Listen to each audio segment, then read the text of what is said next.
Olá, que prazer estar com você aqui nesse momento do café e fé. Aliás, eu vou contar uma coisa para você. Outro dia eu estava indo visitar uns amigos num condomínio e quando eu entrei ali naquele visor, a pessoa me perguntou: o senhor não é aquele homem que faz o café e fé? Eu disse: pois é, nós estamos lá trabalhando. E disse: olha, que bênção esse programa. Ele tem sido uma bênção para a nossa família. E agradeceu muito. Então, café e fé, o senhor não fala de religião. O senhor fala da palavra de Deus. É isso que café e fé tem como objetivo. É falar do Evangelho, daquilo que é essencial. Gosto muito do Santo Agostinho quando ele diz: no essencial, unidade. No não essencial, liberdade, e em todas as coisas, caridade.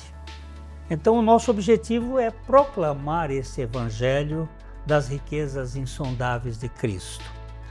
Os links das nossas redes sociais estão aí na sua tela, para que você possa conhecer mais o nosso material e participar. Se houver algum programa que você não viu antes, você entra aí nas redes sociais e você vai estar plugado no material. E também você pode nos ajudar muito no sentido de partilhar, de compartilhar com outras pessoas o nosso programa. Você pode nos ajudar contribuindo, isso tem custos e nós ficaríamos muito gratos se o Senhor quiser que a gente permaneça. E também não se esqueça de orar por nós. Esta é fundamental, a oração em favor da pregação do Evangelho. Vamos para um pequeno intervalo e já voltamos.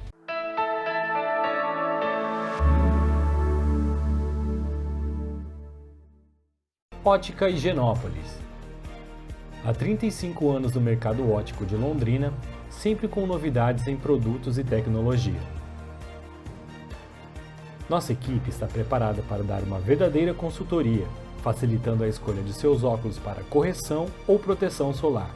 Ajuste de óculos personalizados, respeitando o conforto e anatomia do seu rosto. Ótica Higienópolis. Avenida Higienópolis, 346, em Londrina.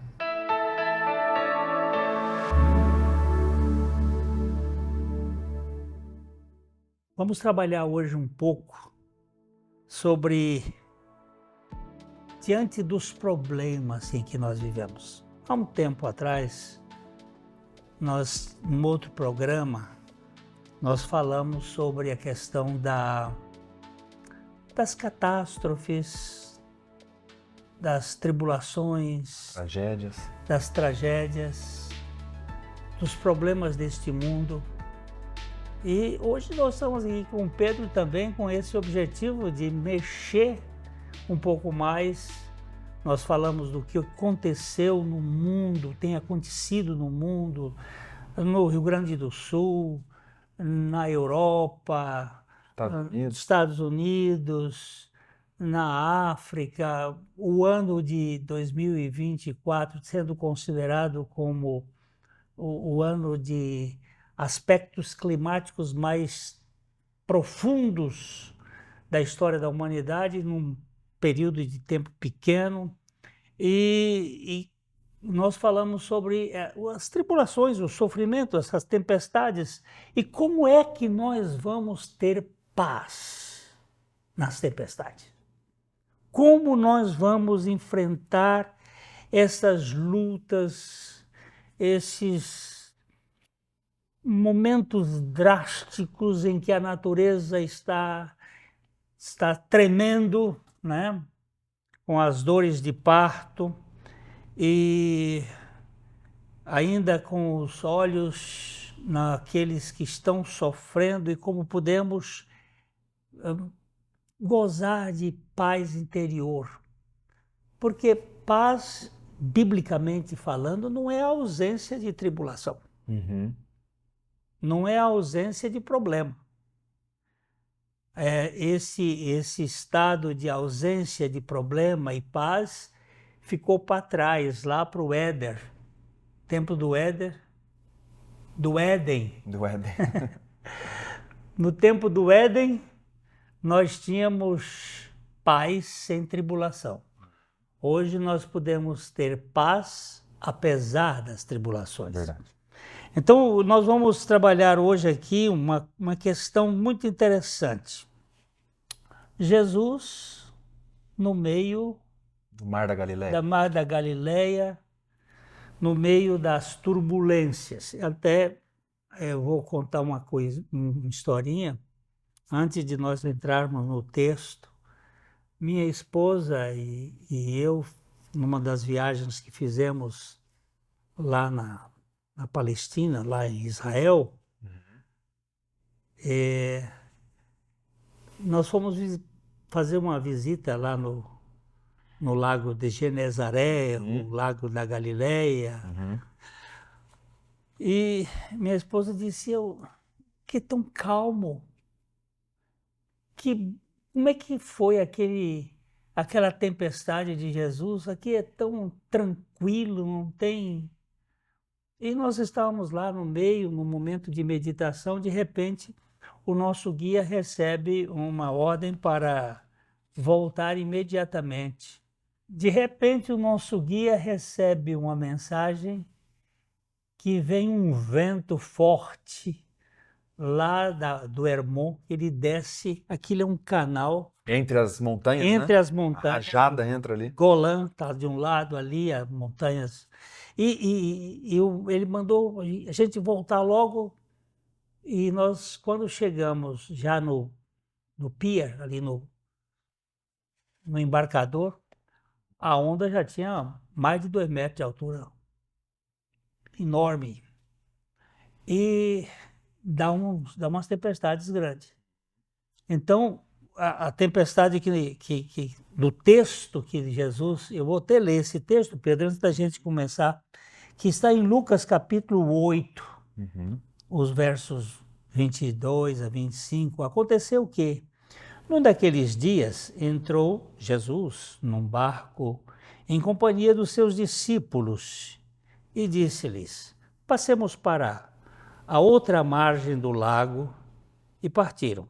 Enquanto navegavam, ele adormeceu e sobreveio uma tempestade de vento no lago, correndo eles perigo de sossobrar. Chegando-se a ele, os discípulos, né, despertaram-no, dizendo, mestre, mestre, estamos perecendo. Despertando-se Jesus, repreendeu o vento e a fúria da água, tudo cessou e veio a bonança. Então lhes disse, onde está a vossa fé?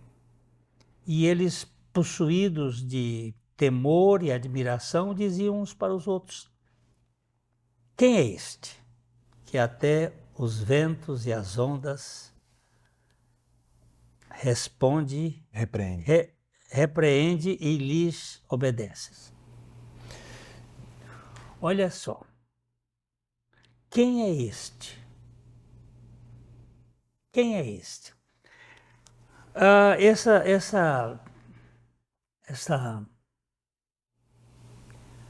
Esse episódio aqui, ele representa a grande realidade da existência, né? Nós estamos num mundo de tribulações. Sujeito a tempestade, né? Tempestade. Às vezes o mundo está calmo, o mar está tranquilo. E às vezes o mar está agitado. Vem ondas. E como você pode ter paz? Em meio a essas tempestades. Em meio a essas tempestades.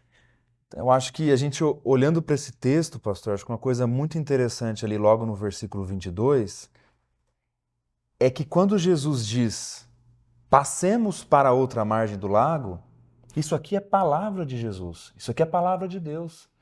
Então nós vemos que aqui já há uma promessa de Jesus. Né? Então como que nós podemos lidar com as tempestades da vida olhando para esse texto, para essa narrativa, né, dos evangelhos? Então aqui nós vemos primeiramente que houve uma promessa de Jesus. Né? Ele disse que eles passariam para o outro lado. Então ele não disse que o caminho seria tranquilo, mas ele disse que passariam. Então nós vemos aqui já o começo dessa dificuldade ali na fé dos discípulos, né? Em confiar na promessa de Jesus ali, né?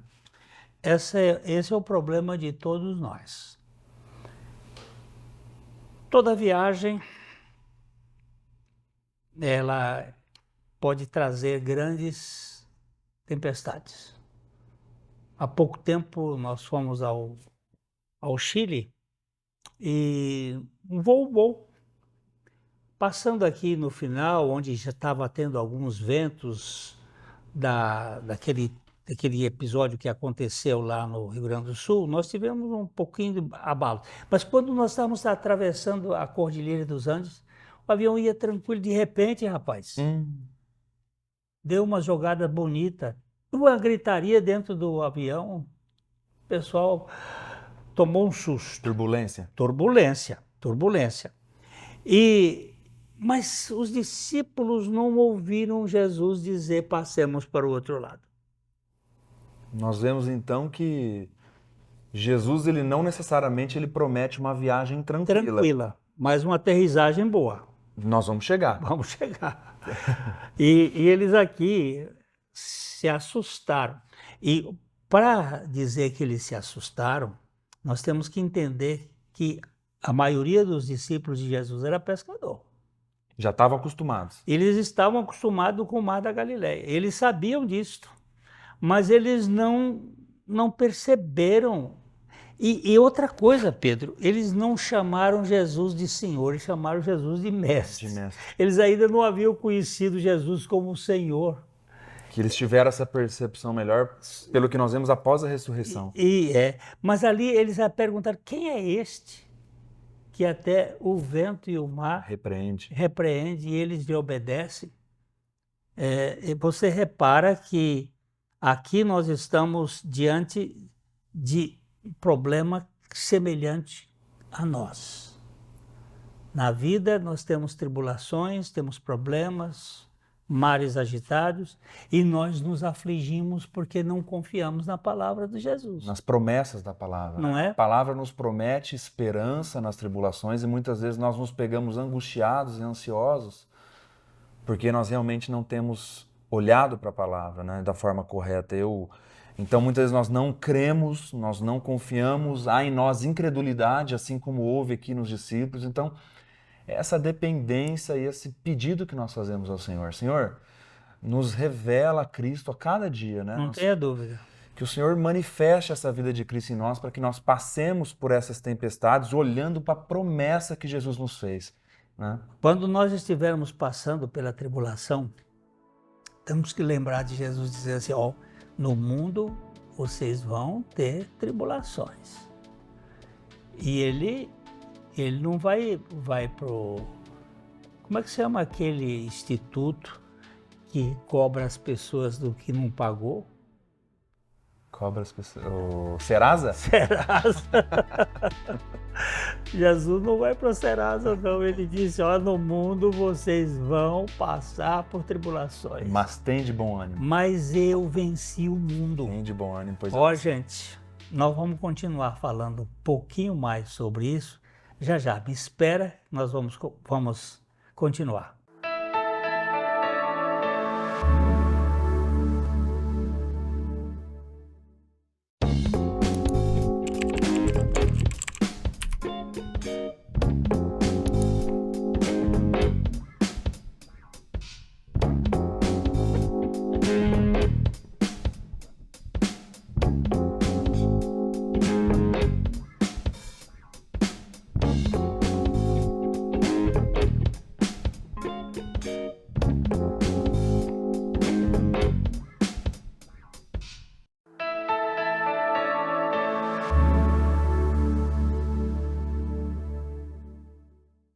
Então, Pedro, você repara que Jesus disse, passemos para o outro lado, depois foi pegar uma soneca, foi dormir, porque ele sabia para onde aquele barco ia. Os discípulos então se apavoraram. E por que se apavoraram? Porque é natural do ser humano, quando as coisas estão fora do seu controle, eles ficarem agitados e às vezes isso acontece quando tudo está bem, não é? As coisas estão correndo bem. Às vezes num ambiente que a gente se sente seguro. Eles se sentiam seguros no Mar da Galileia, eram pescadores. Estavam acostumados a passar ali. Mas, de repente, na família, a família está indo bem, de repente vem uma tempestade. Às vezes é um porto seguro para você e às vezes do nada a tempestade vem de surpresa. Não é? E eles correram para Jesus, viram que havia perigo de só sobrar. De naufragar, né? De afundar o navio. E correram para Jesus e chegando-se a ele, eles despertaram dizendo, mestre, eu fico intrigado com eles. Isso aqui já é mais de 2 anos convivendo com Jesus, eles ainda não tinham tido a ideia de quem era Jesus. E eles, quando eles olhavam os salmos, que eles conheciam, nós vemos nos salmos, alguns salmos que falam do Senhor dos mares, né? Eles ainda, aparentemente, aqui ainda não tinham essa dimensão que Jesus Cristo era o Senhor dos mares. Não, eles estavam apenas como um rabi, um mestre, não o Senhor. Estamos perecendo, nós estamos afundando. E é o que acontece muitas vezes comigo e com você. Lá na tribulação que estamos passando, parece que a gente vai dizer, não tem como, aí a gente corre para a oração para despertar o Senhor. Vamos naufragar. Vamos querer acordar o Senhor, desperta, Senhor. E Jesus, então, levanta a cabeça ali e repreende o vento e a fúria. Eu gosto desse texto, eu amo essas passagens da palavra de Deus, mas eu queria conhecer mais o Senhor desse texto. E nós vemos que o maior exemplo para nós em relação a como nós obtemos essa paz em meio às tempestades da vida é o próprio Senhor Jesus. Ele é o nosso modelo, Ele é a nossa vida. E nós vemos que Ele, no meio da tempestade, Ele adormeceu. Confiando no Pai, sabendo que a sua morte viria na cruz e não antes disso. Ainda não era chegada a sua hora. Então o exemplo para nós é o Senhor Jesus Cristo, né? Ele descansando no Pai, sabendo que o Pai estava cuidando e que a morte dele não ainda tinha chegado a essa hora, ele descansou no Pai naquele momento. E ele sabia aquilo que o Salmo 121 diz, que o guarda de Israel não dormita, não tosqueneja, não cochila. Então ele estava seguro, a segurança de que havia alguém que estava conduzindo aquele momento. Então ele dorme, só dorme quem confia, né? Eu costumo dizer para as pessoas, quando estamos conversando sobre problemas, sobre dificuldades, digo, viaje para um desses locais de praia, vai para Bahamas, não é fisicamente, estou dizendo, vai descansar, vai dormir, entrega o problema ao Senhor, ponha isso nas mãos de quem pode resolver. Se nós fica remoendo as coisas. Não é? Como encontrar paz em meio às tormentas? Entrega o teu caminho ao Senhor, confia nele. A bonança vem. Vem sim. Os discípulos estavam apavorados porque eles não conheciam o Senhor. Você vai verificar isso, Pedro, no versículo 25. Leia esse versículo para nós aqui. Então lhes disse, onde está a vossa fé? Eles, possuídos de temor e admiração, diziam uns aos outros: quem é este que até os ventos e as ondas repreende e lhe obedece? Essa dimensão de que Jesus ali era o Senhor dos mares, era o... Quem é este? Porque o texto diz assim: Jesus repreendeu o vento e a fúria da água. Como é que ele fez isso? Ele deu um grito, fez alguma coisa de Thor, alguma coisa assim bombástica, ou ele simplesmente disse: vento, sossega, Sossegai. mar, aquiete-se. O mesmo Senhor que criou o mundo com o sopro da sua boca, agora, com uma palavra, manda o mar e o vento pararem. Mas quem é esse cara? Onde é que ele apareceu? De que mundo, de que estrela tu vieste? Onde é que tu estavas? Que nós nunca tínhamos percebido isso. Esta é a grande sacada do texto. Quem é este? E nós vemos que essa paz na tempestade que Jesus traz, e nós vemos a tempestade depois da paz. Sim. Porque nós vemos que os discípulos eles ficaram possuídos de temor. Então, depois da paz que Jesus trouxe, da bonança, nós vemos a tempestade na vida dos discípulos, que eles ficaram aterrorizados, ficaram surpreendidos com o que Jesus fez. Então, muitas vezes, realmente nós somos incrédulos, né? Nós não confiamos no Senhor. Você está sendo muito condescendente, muitas vezes. Não, nós sempre somos incrédulos. Sempre somos. Meu Deus, tem misericórdia. Tem misericórdia. A crer nesta autoridade, nessa soberania do Senhor Jesus. Uhum. O mundo do que nós conhecemos, ele é um mundo realmente turbulento. Você talvez esteja vivendo alguma turbulência aí na sua casa, no seu trabalho, nos seus negócios. E as coisas estão fugindo do seu controle. Como é que você vai encontrar paz diante disto? Vamos recordar um pouquinho dos nossos amados, nossos queridos patriotas do Rio Grande do Sul. O que eles enfrentaram com aquela chuva intensa e até alguns comentários sobre aberturas de comportas? Será que a gente não sabe? Mas o que é fato é que foi água demais.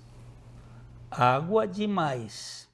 E quantos pereceram e quantos perderam tudo, e como essas pessoas puderam enfrentar as consequências. Uns tiram força da sua capacidade humana, mas ficam marcados, feridos, Pesados, sofridos, com mágoas, com ressentimentos e com tantas narrativas, eles vão sofrer por tempos. sucumbir.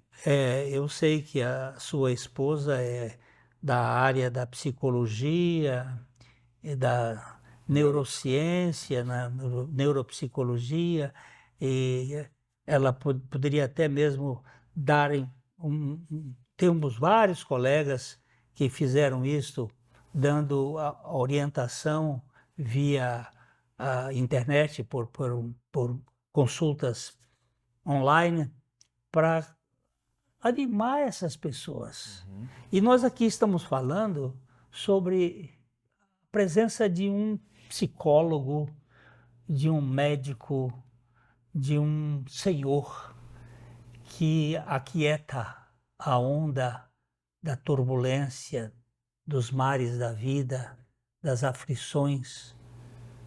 Se as ondas do mar da vida quiserem te afogar, segura na minha mão Eu não gosto daquela versão, segura na mão de Deus, porque eu seguro e solto. Eu não tenho força. Se depender da gente. Não é? Eu prefiro que ele segure na minha mão e aí eu vou. Então, Pedro, quem é este que até os ventos e as ondas repreende e lhe obedecem? Então nós vemos que nós agimos assim como os discípulos agiram com incredulidade, e nós vemos no texto que a bonança vem. E quando nós olhamos, nós vemos que os discípulos, pastor, estavam ali fisicamente com Jesus. Isso, claro, que era um grande privilégio. Mas quando nós olhamos para a palavra de Deus após a ressurreição, nós temos uma dimensão muito maior em relação a essa realidade espiritual, que hoje nós temos um privilégio ainda maior. Que a palavra de Deus diz que aqueles que creem foram unidos a Cristo em sua morte e sua ressurreição. Então, essa é a esperança. Não é que Cristo está apenas conosco, Ele habita em nós, Ele é a nossa vida. Pelo poder da ressurreição, nós temos uma vida nova, né, pastor? Então, como nós conseguimos aplicar isso? Porque essa pessoa, tá vendo, os discípulos estavam com Jesus. E com certeza isso foi um grande privilégio. Mas o Senhor nos deu a vida dele na ressurreição. E isso é a maior esperança que nós temos. Ô Pedro, você está dizendo aqui o pico do Everest.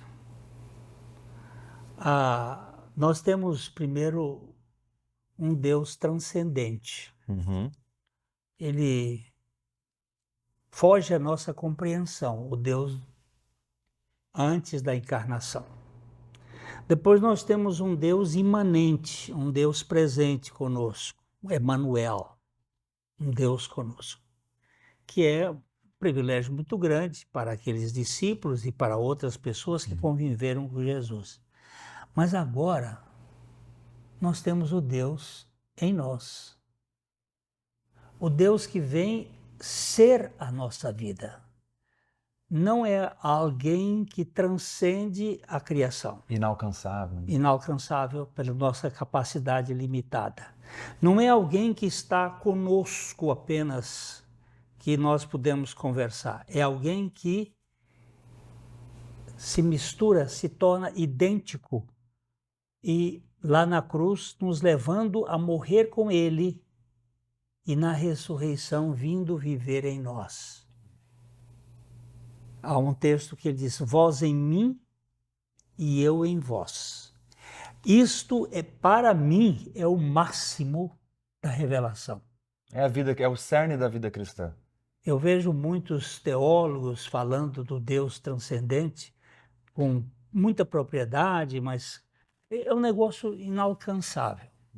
Vejo muitas vezes as pessoas falando do Deus conosco, que é maravilhoso, mas o que me dá o sentido, os discípulos só vieram realmente a conhecer Jesus Cristo como o Senhor da vida deles, depois da ressurreição e depois que o Espírito Santo veio habitar neles.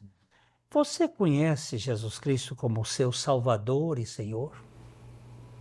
Você já experimentou a realidade espiritual da vida de Cristo? Pedro, isso aqui é o máximo, viu? É o máximo. Que Deus nos dê essa condição de viver de Cristo, por Cristo e para Cristo. Amém.